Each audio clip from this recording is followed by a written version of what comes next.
Alright guys, so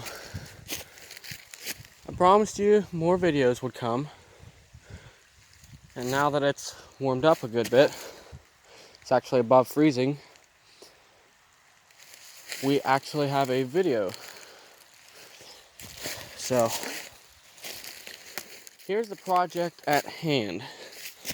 Since this hillside is so steep, we were going to build a little log cabin, well, shed, like maybe 15 by 15 up here on this point, but it's not near as level or flat as this right here. And if we put it right here, we can tie it into these trees so it won't fall down the hill. We won't have to worry about that. And we have good overlook of this and that whole hillside.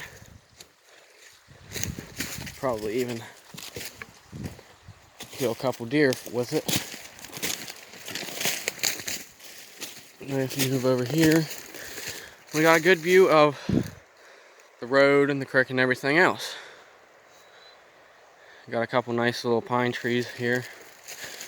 A couple little holly trees starting to grow. So today's video is going to be marking the trees that we are using to build this. We're not going to be using very big trees. Maybe ones like this one, about 6-inch diameter, 6-7-inch diameter. I'd say the biggest ones will be about like this one right here. It's got about a 7 or 8-inch diameter, about where we're going to cut it off. And those are just going to be, we can probably just use one tree like that. That's just going to be the main supports for it. And then a couple posts in the front to hold the weight. So let's get started. Got some outrageous silk. It's actually not paint for this, but it does work, and it is the only paint besides the black house paint that is easily taken off with water that we have. Now if I can just get the other clip off.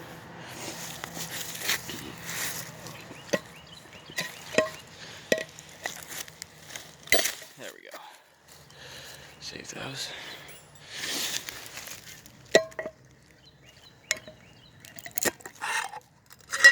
Alright. I don't even think my brush will fit in it. Kind of frozen. But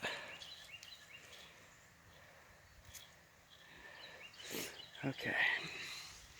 Now let's go and mark some trees that we're going to use. We have a couple of them, but let's see. Over there's a nice cherry tree. That's going to be good to have. Not for the cutting down, but you know, I like cherry trees.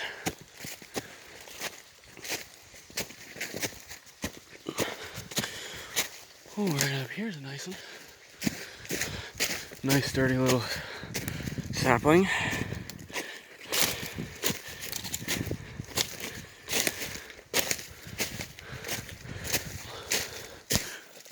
The only bad part is it's right beside a baby holly tree, so we are going to leave that one alone.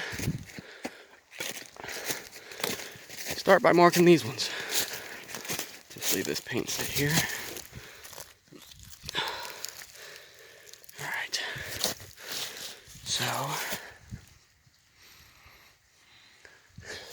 this is one. My brush is falling apart. There's one. We can use, and we could use this one.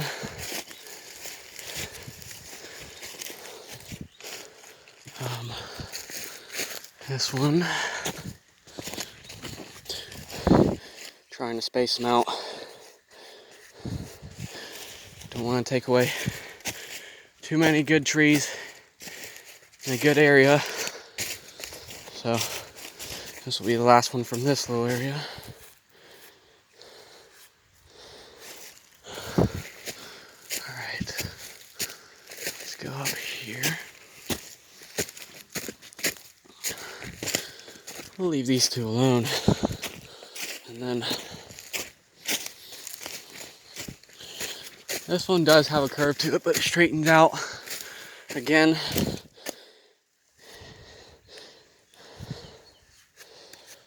Alright.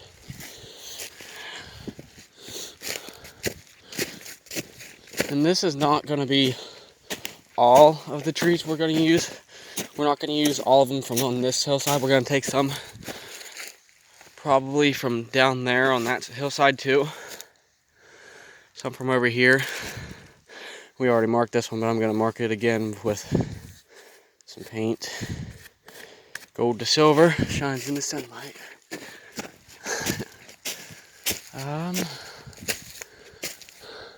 This one.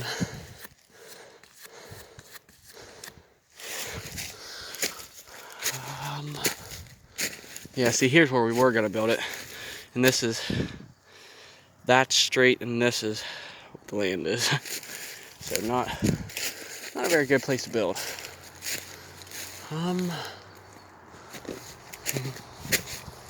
May or may not use this one. If we do, it'll be for structure, support.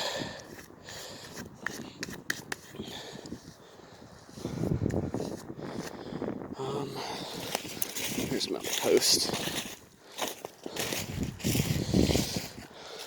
There are a couple ones down here. Let me go dip this in paint again. Find out where I put the paint. You know, another good thing about today, Briar, is that last time me and Josh were up here when we first marked a couple trees, this was all just so muddy, and you could take a step and it just slide the whole way down the hill. But now the ground is frozen and it's more packed and hard. It's got a bunch of edges on it, so makes it walking a whole great deal better. Here's one of our posts we're gonna use. Probably gonna be a side beam. Down here's a nice one.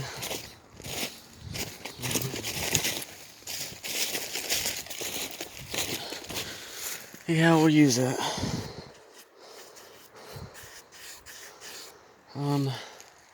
Well, that's a nice hickory tree. We'll leave that there. There's my little mess of pine trees that we gotta clean up. Here's one.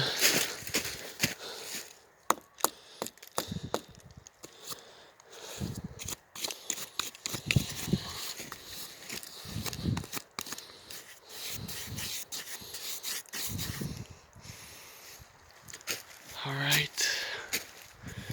That's good enough bit of trees marked for now. I'm gonna have Josh come back up here and maybe a little bit, if I can get him to come out and mark some other trees, and maybe start taking them down. Gotta fix the saw. Saw kind of messed up the carburetor on it. I was adjusting it. I haven't readjusted it to where it needs to be yet, so I gotta do that before it'll run right. Mark that one, alright.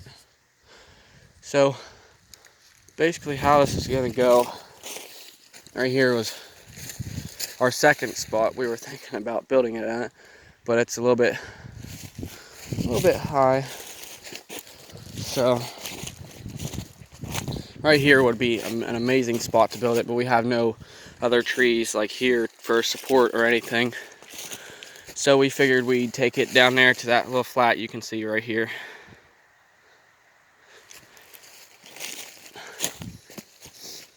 And we've already cut a good bit of trees down for this. Like that one, gonna be one of our main posts. This one we're gonna get a couple out of them, I think 3 out of it. And that one up there is about the same size. So there's 4 decent posts. 4 decent posts out of that. And we got a couple small ones over there that we're gonna use for most likely putting on the roof. Where'd they go? I believe they were around here somewhere, because me and Josh pulled a pipe out of the ground. I can't remember where they're at, honestly. Oh, down there they are. They're down there by that tree. It was dark when we were up here looking around at trees and started cutting. It was like midnight, but yeah, right down there. And but yeah, a really big thing about the placement of this, why we chose that spot, is that it's low to the ground. It's not so high up on the hill where it takes 15-20 minutes to walk up the hill with stuff. So this is like a nice area right here, but it's a little bit too high too, because you'd still have to walk all the way up that, and there's barbed wire. So, and in the springtime it gets really insanely muddy, and that's when we're planning on actually starting building, is in the spring and during the summer. It should be done by this summer. And but yeah, right down there, as you can see, the whole hillside over here where the deer go to, and that thicket over there, which we're gonna have to try to figure out a way to make a path through that to get around the hill, because it's a little bit, oh man, this tree's dead. I might have to cut that down a little bit. But yeah, a lot of deer will be hiding in there and bedding down in that, so it'll be good for, you know, a little bow hunt.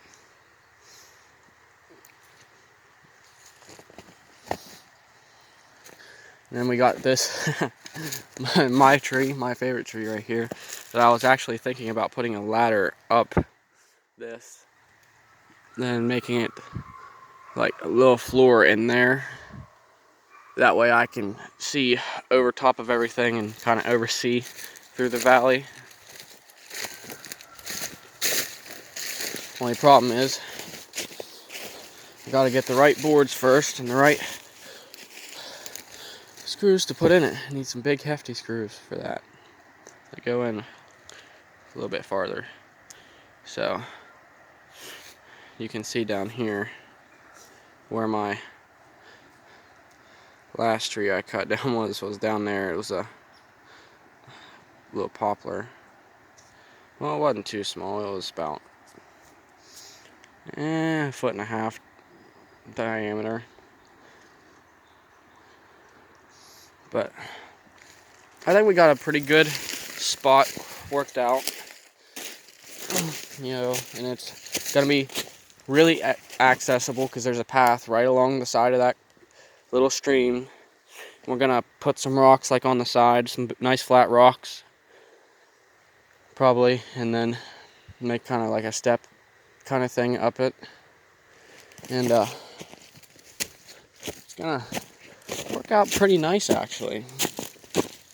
Man, if it was last time I was here with Josh, I wouldn't be walking like this. I'm not sliding or anything. I would have slid the whole way down.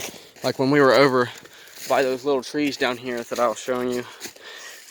It was unreal how hard we were trying to get up that hill.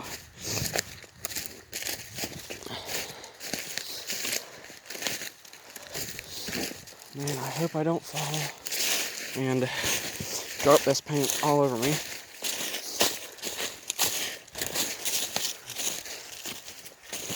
Also, I kind of wanted to talk about boots a little bit during this. When I get down here, I'll show you why.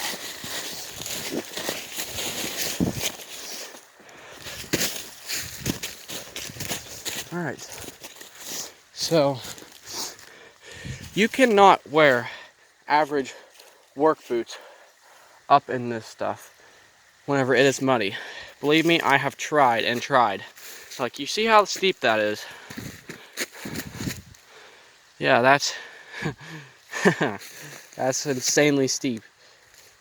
You could fall down that and you could literally just die. Bust your head up off a rock, and we're an hour away from the closest hospital, so. And so in this terrain, in this hilly stuff, the best boots that I have found to wear are these. They are Muck Boot Wetlands. They work actually pretty well coming up this. Like, I did have some problems when it was wet because the ground is all loose. Like, whenever it's not frozen, you can reach down and just dig with your hands. But I still made it up in and out of here without injury or falling. And I really like these boots, and they're comfortable, and they are insulated, they're waterproof, and they stay waterproof because I stepped on a nail not too long ago, and it like almost instantly sealed the hole back up. So, and I've walked through the creek since then, and my feet have yet to get wet. I mean, these, for the price they are, I think it's worth every penny. I'd rather pay $149, $150 for a good, nice pair of these than I would pay $200 for a pair of work boots that are really good for this kind of stuff. And I know a lot of people are going to say, well, what if you're up here cutting a tree or something and maybe something falls on your foot? Yeah, I know they're not steel toe, but they do have traction, so I can get away from that spot while the tree is going pretty quickly, so that avoids that. Alright guys, that's it for this video. I guess I will see you guys in the next video whenever me and Josh come up here and start clearing trees. Peace.